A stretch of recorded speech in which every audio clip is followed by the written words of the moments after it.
আওয়ামী লীগকে শুধু নিষিদ্ধ নয়, রাজনৈতিকভাবে বাংলাদেশ থেকে নিশ্চিহ্ন করতে হবে বলে মন্তব্য করেছেন স্থানীয় সরকার, পল্লী উন্নয়ন ও সমবায় এবং যুব ও ক্রীড়া উপদেষ্টা আসিফ মাহমুদ সজীব ভুঁইয়া। বুধবার দুপুরে নিজের ভেরিফাইড ফেসবুক আইডিতে এক পোস্টে এমন মন্তব্য করেন তিনি। ফেসবুকে উপদেষ্টা লেখেন, এটাই আমার ব্যক্তিগত অবস্থান, এখন সেটা করার প্রসেস কি হবে তা নিয়ে আলোচনা হতে পারে। পৃথিবীতে বিভিন্ন দেশে এমন নজির আছে, আমার চোখের সামনে তাদের গুলিতে ভাইদের শহীদ হতে দেখেছি, গুমের শিকার হয়েছি, মৃত্যুকে কাছ থেকে দেখেছি। আওয়ামী লীগের রাজনৈতিক পুনর্বাসনের চিন্তাও আসা অসম্ভব। বিস্তারিত না বলায় আমিও ঠিকভাবে বুঝাতে পারিনি। কিছু কিছু মিডিয়াতেও বক্তব্য ভিন্নভাবে উপস্থাপিত হয়েছে। এখানে আওয়ামী লীগ হিসেবে নির্বাচনে অংশগ্রহণ করার সুযোগ দেওয়ার কথা বলা হয়নি। বিচারের পূর্বে এই প্রশ্নই অবান্তর। নতুন বাংলাদেশে আবারও পূর্বের ফ্যাসিবাদী সময়ের মতো শিক্ষা প্রতিষ্ঠানে এই ধরনের হামলা অত্যন্ত দুঃখজনক। আমরা ইতিমধ্যেই আইনশৃঙ্খলা বাহিনীর সাথে কথা বলছি যথাযথ ব্যবস্থা নেওয়ার জন্য, যে কারা এটার পেছনে জড়িত আছে। ধুলো, ময়লা ও ক্ষতিকর ধূলিকণা থেকে নিমিষেই মুক্তি দেয় চৌধুরী এয়ার পিউরিফায়ার।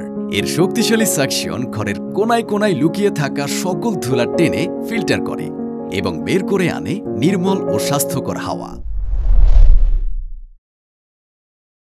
তিনি লেখেন, তবে এই প্রশ্নের একটা স্থায়ী সমাধানে পৌঁছাতে হবে। তা যদি না হয় তবে আজ বা কাল আওয়ামী লীগ আবার ফিরে আসার সুযোগ পাবে। আওয়ামী লীগ জামায়াতকে নিষিদ্ধ করেছিল, তাতে কি জামাতের রাজনীতি করা আটকাতে পেরেছে? এটা যদি ইন্টিগ্রেটেড প্রসেসর মধ্য দিয়ে না হয় তাহলে সম্ভব হবে কিনা প্রশ্ন থেকে যায়। 16 বছরে সরাসরি রাজনীতি যুক্ত না হয়েও আওয়ামী লীগের সুবিধাভোগীর সংখ্যা অনেক। আমরা শুধু নিষিদ্ধ না, আমরা মনে করি যে এই ধরনের একটি ফ্যাসিবাদী দল যারা নাজিদের মতো গণহত্যা চালিয়েছে তাদের বাংলাদেশ থেকে নির্মূল করা উচিত, এবং সেটা করার জন্য শুধুমাত্র লিগ্যালি নিষিদ্ধ করা দিয়ে সমাধান নয়, অবশ্যই আইনি প্রক্রিয়ায়, বিচারিক প্রক্রিয়ায় আওয়ামী লীগকে নিষিদ্ধ করা উচিত। এবং এর পাশাপাশি সামাজিকভাবেও তাকে, সামাজিক এবং আদর্শিকভাবেও তাকে এলিমিনেট করার জন্য যে ধরনের উদ্যোগ নেওয়া প্রয়োজন সরকার সেগুলো নেবে।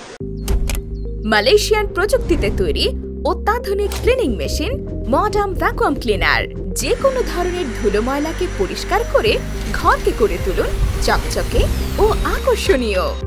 Modem, brand of luxury. উপদেষ্টা আরও লেখেন, অনেকেই বলছেন অন্যায় না করলে ক্ষমা চাইবে কেন? অবশ্যই ক্ষমা চাইতে হবে।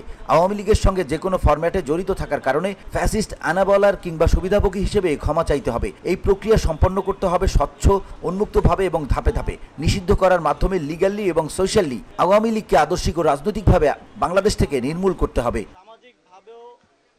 VOD Bangla news desk.